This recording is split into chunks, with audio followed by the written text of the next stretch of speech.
जैसा अन्न वैसा मन। एक बार गौतम बुद्ध के कुछ शिष्यों ने बुद्ध से पूछा, आप हमेशा प्रेम से भोजन करने को क्यों कहते हैं?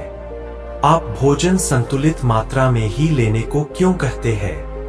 यदि हम उस भोजन को प्रेम से न खाएं तो क्या वह भोजन नहीं रह जाएगा?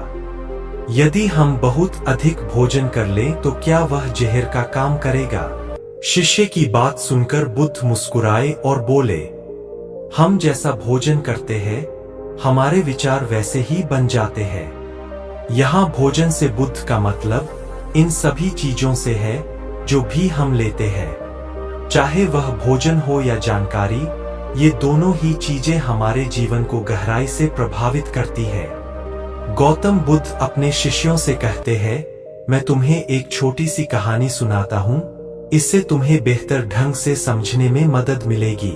एक समय की बात है, एक साधु जंगल में अपनी कुटिया बनाकर रहा करता था। जो भी उसके पास अपनी समस्या लेकर जाता वे तुरंत उसकी समस्या का समाधान कर देते। धीरे धीरे आसपास के गांवों से भी लोग अपनी समस्याओं का समाधान जानने के लिए उस साधु के पास आने लगे और वह सभी की समस्याओं का समाधान करते हैं।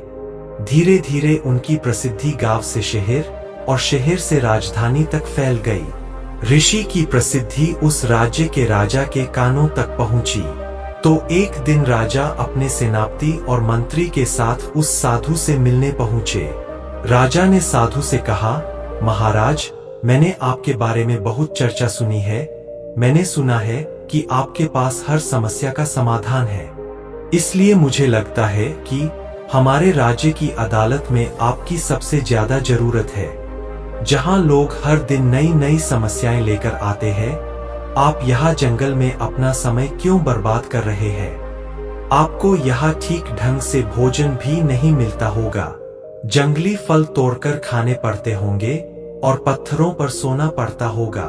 आप हमारे साथ हमारे महल में चलिए, वहां आपको हर सुख सुविधा दी जाएगी। खाने के लिए स्वादिष्ट व्यंजन होंगे, स्वादिष्ट भोजन होगा, आप उनका स्वाद लीजिए। आप हमारे साथ हमारे राजदरबार में बैठिए और राजदरबार की शोभा बढ़ाइए। वह साधु उस राजा को बहुत मना करता है, लेकिन राजा नहीं मानता, उसके चरणों में गिर जाता है और अंत में साधु को अपने साथ महल में ले जाता है। और महल में वह राजा अनेक प्रकार के दान देता है। उस साधु को राजा हर तरह की सुख सुविधाएं देता है। धीरे धीरे समय बीतता जाता है और इसके साथ ही धीरे धीरे साधु का व्यवहार भी बदल सा जाता है। आपको यकीन नहीं होगा, उस राजा के महल में रहते रहते उस साधु का व्यवहार पूरी तरह से बदल जाता है। ये बात उस साधु को भी समझ नहीं आती। फिर उसका स्वभाव इतना क्यों बदल रहा है?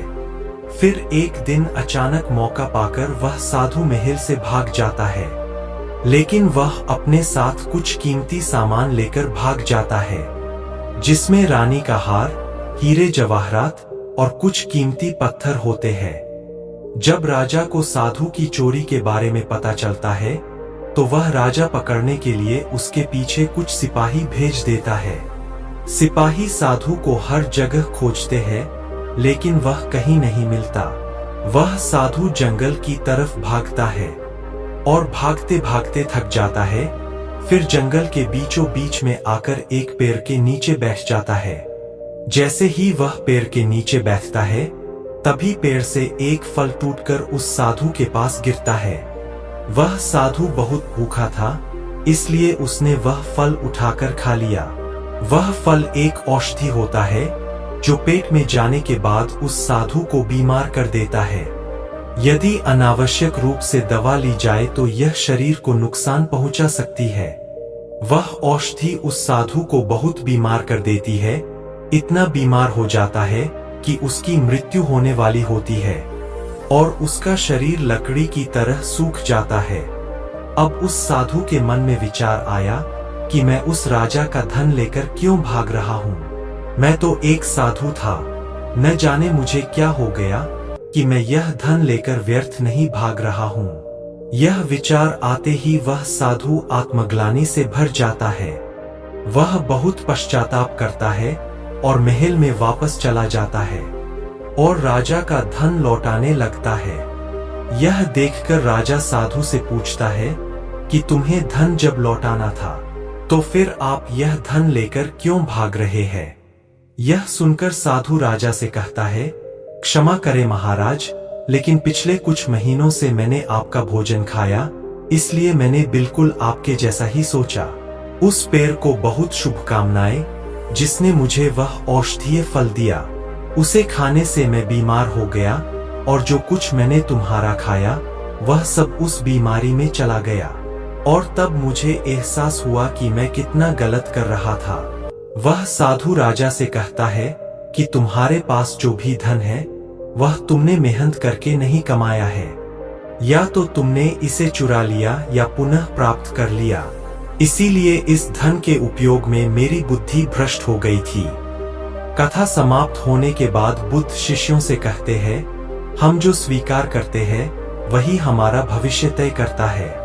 इसलिए मैं आपसे कहना चाहता हूं कि किसी भी चीज को स्वीकार करने से पहले यह देख ले कि वह चीज क्या है।